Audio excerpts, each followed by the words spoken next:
A short while after Russia invaded Ukraine in February of 2022, millions around the world were watching the YouTube video and song titled Bayraktar, sang by Ukrainian soldiers who were musicians but were already at the front lines at that time. Now with us here at the IMPACT CEE 2024 conference is Mr. Haluk Bayraktar, the CEO of Baykar, the company behind this legendary Bayraktar TB2 drone. Hello and welcome to TVP World. Thank you, dear Alexander. So now I wanted to ask, what does the Bayraktar mean for the Ukrainians? So we have a long history with Ukraine, between Ukraine and Turkey as a strategic level partner and a cooperation in the unmanned aerial technologies. And when the war started, Bayraktar TB2 was one of the few technological assets in the hands of Ukrainian military to defend their country, and it really gave significant damage to the enemy side, and it helped Ukraine as a nation. So people started seeing it as a hope, and it gave hopes and increased the motivation of the resistance. So and they started making songs, giving kids names Bayraktar, or animals in the zoo Bayraktar, or a lot of things, and that really motivated us to do our best to support Ukraine in such a high-level aggression, unprovoked aggression. So it was kind of a symbol in the beginning, and it really inflicted serious damage, and it really helped Ukraine defend itself. And as of now, since the beginning of the war, the systems are actively being operated and used and helping and supporting Ukraine as a nation. Right, and also it really helped in boosting the morale of those who were fighting. Now I also wanted to ask, because that same year, 2022, Poland and Lithuania were collecting money to purchase a Bayraktar drone, yet Bayraktar decided to hand it to Ukraine for free. So now why such a decision, and why did Bayraktar decide to do that? So as you mentioned, people all around the world, starting from Lithuania, they started campaigns to support Ukraine to buy Bayraktar TB2 drones, and then it started in Ukraine, Sergei Protula campaign, and then in Poland as well there was another campaign. So it really, and hundreds of thousands of people attended these campaigns. In Ukraine, the girls cut their hair, sell it and donate it, or they sell fruits, the kids, and donate it. And all over in Poland also, hundreds of thousands of people attended it. And we, as a supporter of Ukraine, with a close ally and friend of Ukraine, at such a bad moment, we had to do our duty. So we thought that at such moments, we have to show that we have to show our support for Ukraine, not to look at it as a profit or revenue generating opportunity, but rather maximizing our support for Ukraine. So in none of all these campaigns, we didn't accept any money, but rather we just asked the campaign managers and campaign to fund Ukraine with humanitarian aid, and we would we offer all these drones free of charge. Mm-hmm. So now when it comes to the drones, just how revolutionary is the Bayraktar TB2, and what are its capabilities? So Bayraktar TB2 is the world's one of the most well-known tactical class platform. It's a very high-end technology. It's a flexible and robust system that proved itself on many different battlefields.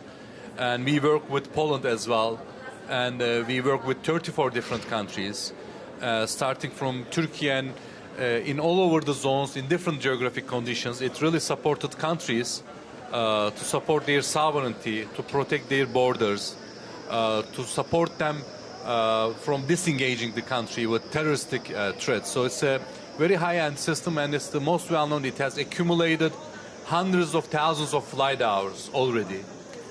We have delivered more than 800 units.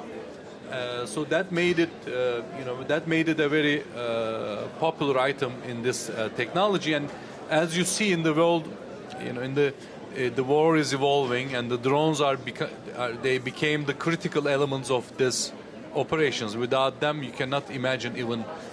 So you don't risk a human operator. You have a persistent and long-range surveillance. You have target acquisition and precision strike capability with it. And they are much more cost-effective and they are scalable. So this type of things made our company, Baykar, the world's biggest armed drone exporter in the world. I mean, Turkey as well, 20 years back, we were dependent on this technology. Even our allies were not giving it. The same thing happened to Ukraine also. Our story with Ukraine started, none of the countries aside from Turkey accepted to cooperate and support Ukraine with such a technology. So since then we created a cooperation framework with Ukraine. So in that regard we invested for 20 years and at the end we have become the world's largest armed drone exporter. So now you have mentioned cooperation between Turkey and Poland. Poland has purchased the Bayraktars also. Can you tell us anything about possible future cooperation between Poland and Turkey in terms of defense and Bayraktar, of course? Poland is our, first European Union member and NATO member partner. We as well work different NATO member countries. We have a very solid cooperation with Poland, and in that regard, we have started working on Bayraktar TB2s together. And there is such a high professionalism in Polish army, and they utilize the systems according to their own conceptual use. And we as Baykar, we support and we work in a very close coordinated fashion with Polish army to make the systems at the most updated level and for them to get the most benefit out of these technologies. And we as well establish depot level maintenance activities in Poland as well. We have a technical team already exists, supporting, and as well we did trainings with Polish army as well. So we have a very successful and fruitful cooperation, and we try to do our best to move it further with other upcoming projects in Poland as well. Mm-hmm. Can you give us any details as to any upcoming projects? So we are as we started with Bayraktar TB2, but we as Baykar, we invest on new technologies like unmanned fighters. We develop an unmanned fighter, the system that is stealth and fully autonomous. And the world right now is heading to these autonomous drone technologies. You will see from small-scale FPVs to higher-end scale drones. Our estimate, as our analysis, we think that in the next 40 years, all of the manned fleet, minimum half of them, most probably all of them, in the next 40 years will be converted onto unmanned combat fighters. So there is a huge paradigm shift, and we see that this now in Ukraine. As you see how drones are very heavily used in all levels. So we think that the future warfare will be based on this unmanned combat aerial vehicles. We invest in it. It's one of the areas, and then we have Bayraktar Akıncı. It's a strategic class platform, which is capable of flying thousands of kilometers mission of radius, and then we have Bayraktar TB3. It's a new product. So on these products, we are as well trying our best to support and working on. So now you mentioned the future of warfare and the future of drones. I also wanted to ask, because in Ukraine for some time now we have seen drones made from plywood, small drones that are also used on the battlefield. So when it comes to drones, is it more about the quality, the quantity, or maybe both? I think it's both. You need a lot of quantities. For that reason, drones are very suitable because they are scalable. Once you have a product, you can scale it easily because you don't have a human element. It's not like a conventional asset that to modify it or to modernize it, you don't need to do a lot of work And all the new technologies emerging, you can easily adapt to it. So you need high number of quantity. Also, you need a qualified product because it's not a playground; it's a real zone. So you need a product that is robust, resistant, and technology, as you know, the new technologies are fragile. So it's a huge amount of work to adapt these technologies onto war zone geography or conditions, all sorts of electronic warfare conditions, or so you need both quantity and quality to be there at the same time to get the effective results. Imagine you have a very good product, but you don't have big numbers. Then it's not worth. Mm-hmm. Or you have a lot of quantities, but it's not effective against.